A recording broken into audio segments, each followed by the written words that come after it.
پیدا ہونے والا تھا نا، انہوں نے قرآن کی تلاوت کر لی، چلتے پھرتے قرآن پڑھتے رہنا، باوضو رہنا، قرآن کرتے رہنا، قرآن۔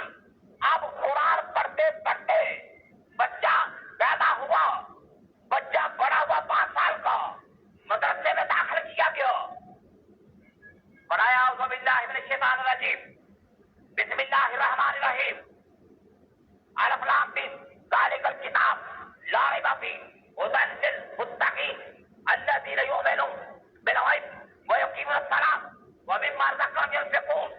اب بچے نے یہ پڑھا، یہاں پہ مولوی کا سبق ختم ہوا، آگے سے بچے نے خود پڑھا اولئک علی ھدی من ربہم۔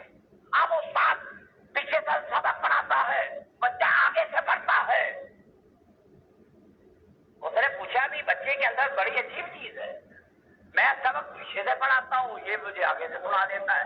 چھوٹا سا بچہ ہے، جا کر گھر والوں سے حالات پوچھے تو فرمایا، اس کی ماں نے فرمایا، خواجہ قطب الدین بختیار کاکی کی ماں نے کہا کہ جب یہ بچہ پیدا ہونے والا تھا میں ہمیشہ باوضو رہی اور قرآن پاک کی تلاوت کیا کرتی تھی، اور قرآن پاک کی تلاوت کا اثر ہے کہ ماں کے پیٹ کے اندر بچے نے قرآن مجید کو حفظ کر لیا۔